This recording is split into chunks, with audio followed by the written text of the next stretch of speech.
ninguna causa aparente, tenemos que estudiar causas secundarias de hipertensión arterial. Entonces, lo primero, hay que preguntarle al paciente si tiene historia familiar de enfermedad renal poliquística o historia familiar o personal de enfermedad renal, si ha tenido síntomas de infección de vías urinarias a repetición, si presenta hematuria o si presenta abuso de analgésicos y algo que está siendo muy común, abuso de éxtasis. O sea, eso está siendo demasiado común. A mí me ha llegado, o sea, en la consulta realmente es muy normal que ya ahora todos los jóvenes es o marihuana o pues las pepas para su fiesta, ¿sí? Y si presentan cifras tensionales elevadas, entonces siempre indagar. Hipertensión secundaria asociados a medicamentos, pues algunos anticonceptivos orales. Estas máticas que están ahí son por lo general, esa regalis es como una especie de canela que utilizan las esencias como chinas, que hay que preguntar, vasoconstrictores nasales, corticoides, o si el paciente presenta enfermedad tiroidea. Hipertensión secundaria como feocromocitoma e hiperaldosteronismo. Preguntarle factores de riesgo cardiovasculares familiares, factores de riesgo personales y el ejercicio, si presenta ronquidos, pues sospechando usados, o si el paciente presentó bajo peso al nacer, se ha visto que eso presenta aumento de riesgo de hipertensión, no tengo ni idea por qué. Listo, entonces el feocromocitoma,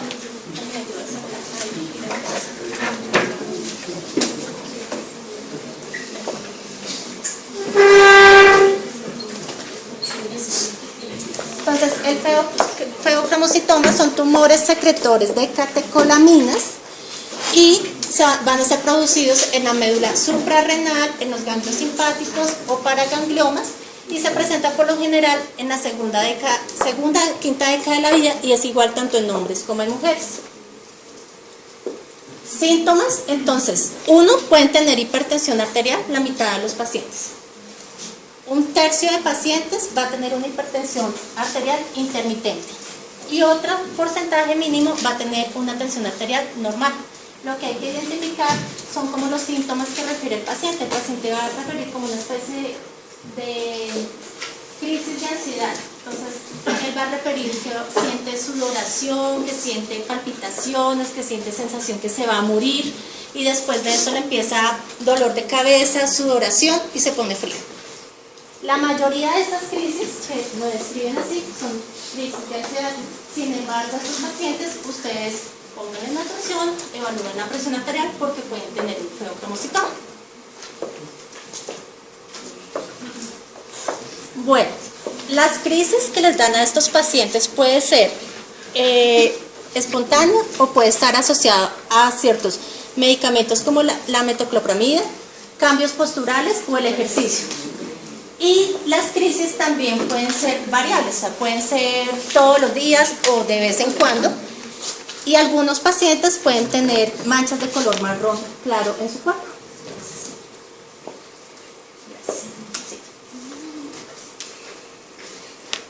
Bueno, entonces, los pacientes, la otra causa de hipertensión arterial son las enfermedades renales, que puede ser por origen renovascular o por enfermedad del parénquima renal. Me lo puedes pasar por... Entonces, acá es muy importante, como decía la guía, auscultar que no vayan a tener soplos abdominales o que sea una hipertensión de difícil control. Y mirar que el paciente no tenga una enfermedad renal, que eso lo podemos ver a través de un parcial de orina, donde podemos ver proteinuria, leucociturria principalmente. Bueno, si sospechan de una enfermedad renal por arterias renales, pues hay que pedir las imágenes diagnósticas. Pues lo ideal sería una angiografía, pero inicialmente se puede pedir una ecografía con Doppler. Otra causa pues es el síndrome de Cushing, que pues fenotípicamente es característico. Entonces, paciente que presenta una cara redonda, hirsutismo, estrías púrpuras a nivel abdominal, una piel fina, la joroba de búfalo y una obesidad central. Bueno, esa es la forma de diagnóstico, ¿sí? La otra es la apnea obstructiva del sueño, que el síntoma que principalmente ellos prefieren es el cansancio que tienen al otro día, es decir, un sueño que no es reparado. Para esto inicialmente se hace un tamizaje con la escala de Ward y ahí logran saber si sí o si no tiene indicación para mandarle una polisomnografía. Y la enfermedad tiroidea también, lo que es el hipotiroidismo y el hipertiroidismo pueden causar hipertensión. El hipotiroidismo va a causar una hipertensión de predominio diastólico y el hipertiroidismo va a causar una hipertensión de predominio sistólico. Sí. Entonces lo que habíamos dicho acá es que principalmente ese paciente que no responde a tratamiento farmacológico o que ya venía controlado y que empieza un momento a otro a subirse la tensión arterial, en este paciente hay que empezar a sospechar una hipertensión arterial secundaria. Bueno, lo tercero que vamos a evaluar en un paciente que tiene hipertensión arterial elevada, es evaluar el riesgo cardiovascular. Las guías europeas proponen un riesgo que se llama el riesgo SCORE. No sé si lo vieron. El riesgo SCORE realmente no es muy útil porque el riesgo SCORE es más o menos como paciente que no tiene ningún factor de riesgo, como el paciente ideal que solamente tiene presión arterial elevada. Entonces calculemos el riesgo de presentar una enfermedad cardiovascular a 10 años y es solamente por la Unión Europea. Está ya como para otros países de la misma región, pero para nosotros no es útil. Hay otros riesgos cardiovasculares como es el de la ACA, que es el que utilizamos en la consulta para cuando calculamos lípidos, el TP4, que también calcula el riesgo cardiovascular, y el otro que es pues, el más conocido, que es el SARM. Listo, sigue. Sigue. Y sigue. Y sigue. Bueno, entonces, cuando tenemos un paciente con hipertensión arterial diagnosticada por primera vez, tenemos que mirar qué grado de hipertensión tiene. Y con esto vamos a clasificar el riesgo del paciente y vamos a identificar si tiene o no presenta factores de riesgos adicionales y si presenta o no presenta daños orgánicos, si tienen algo que hacer. Tranquilos, ¿sí? Entonces, ¿qué vamos a mirar? Uno, si tiene o no tiene factores de riesgo. Gracias. Entonces, los factores de riesgo son, uno, que sea hombre, que tenga una edad mayor o igual a 55 años si es hombre o si es mayor de 65 en mujeres. Dos, si fuma. Tres, si tiene un colesterol total mayor o igual a 190, un LDL mayor o igual a 115, triglicéridos mayor o igual a 150 y un HDL menor de 40 en hombres y menor de 50 en mujeres.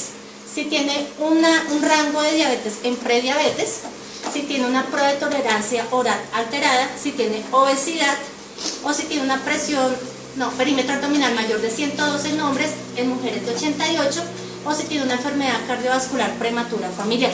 Entonces, en este caso, nuestro paciente, ¿cuántos factores de riesgo tiene? Entonces, Cristian Camilo, ¿dónde está?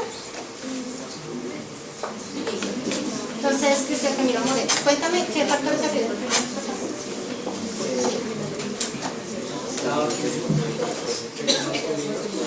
Entonces empezamos de arriba. Hombre, sí. Nada, no. Tranquilo. Sí.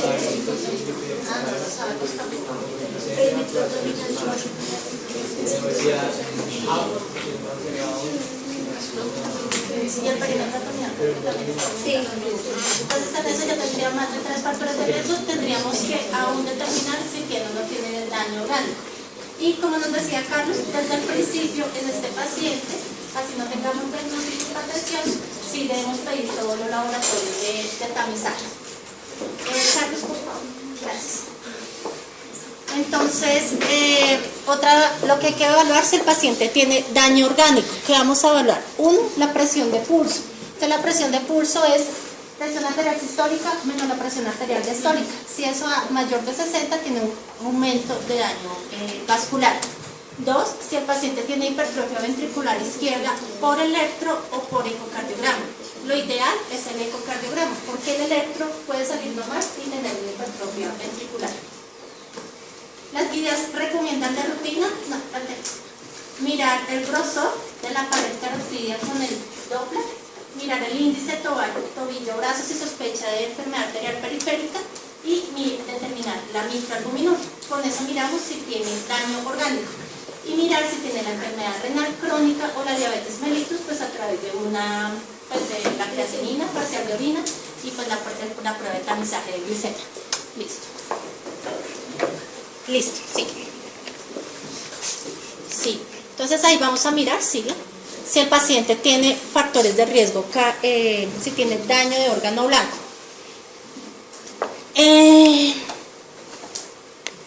Creo que hay una pregunta del examen físico, ¿cierto? Bueno, entonces, Paula Merlo, dime entonces cómo harías el examen físico del paciente.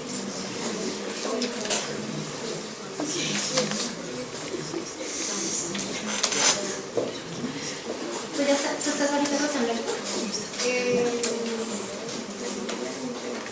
¿Consulta?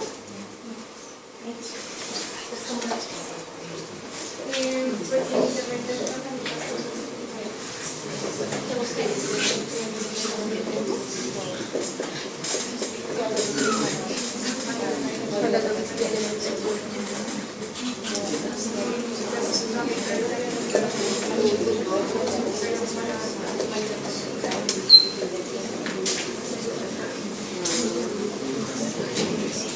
Tatiana Mendoza. Bueno, cuéntame tú cómo harías un examen físico de un paciente. pues según las guías, pues primero descartar si hay pues como evidencia de signos pues de causa de hipertensión secundaria, entonces pues Cushing o pues mirar principalmente eso. También pues mirar digamos el perímetro abdominal también es importante, el peso, la talla y pues sacar el índice de masa corporal. Y pues buscar siempre, pues, digamos, a nivel cardíaco si hay evidencia de algún soplo, alguna arritmia.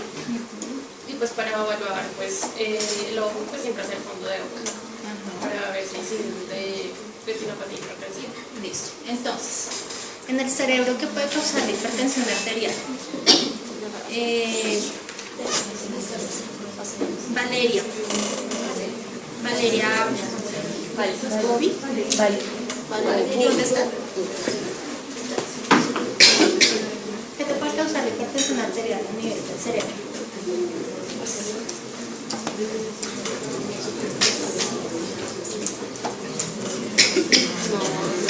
¿Qué piensas? ¿Qué secuencias tiene? Sí. Sí. ¿Puede generar qué? Sí, bueno, sí, ¿qué más?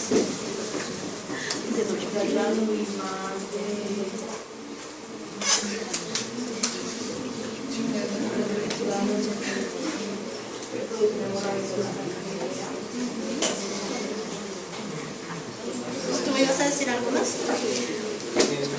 Puede tener discusión cognitiva que no sea compatible con una enfermedad de Alzheimer o algo más grave, porque la arquitectura cerebral se adelgasa bastante por un cambio crónico ya. O sea, puede causar una demencia, entonces una demencia de origen vascular que se va a alterar igual, pues primero alteraciones cognitivas como pérdida de la memoria.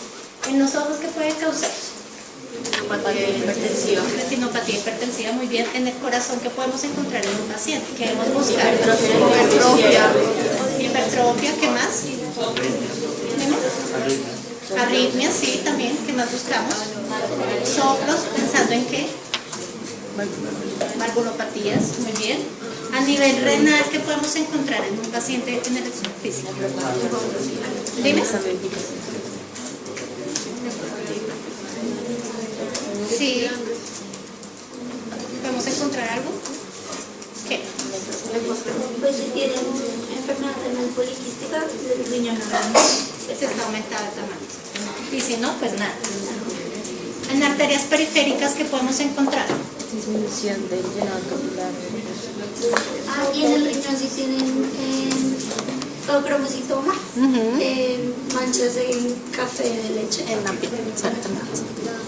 Disminución de si sospechamos, no todos los pacientes con hipertensión van a tener estos síntomas, son síntomas que pueden estar asociados a la enfermedad cardiovascular asociada.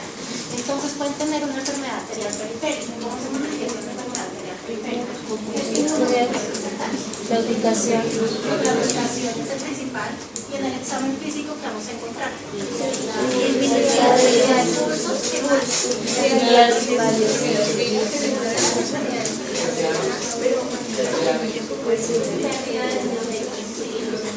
Y atrofia de uniones también podemos encontrar.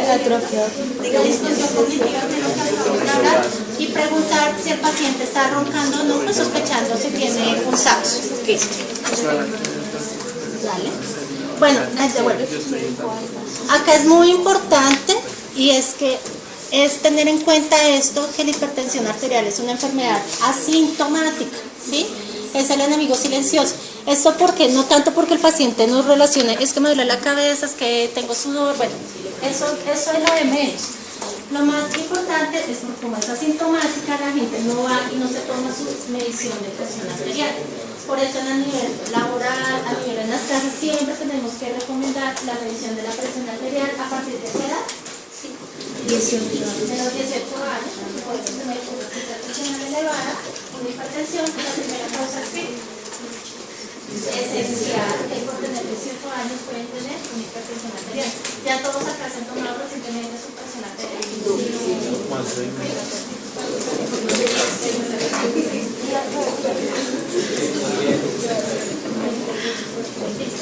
Continúas ahí.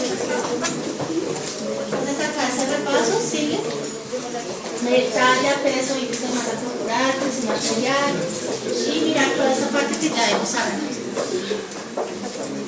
¿Qué laboratorios le solicitaría al paciente con diagnóstico de hipertensión arterial de primera vez? Entonces, Holman, ¿dónde está? Holman Salamanca. ¿Allá? ¿Eres tú? Cuéntame qué laboratorio le pedimos.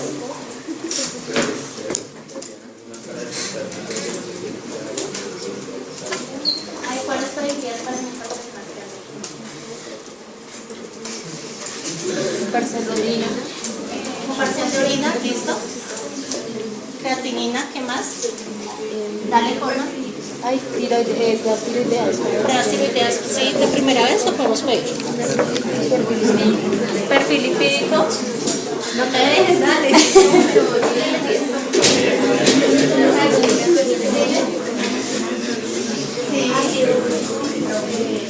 Proteínas de orina. ¿A quién le pides proteínas?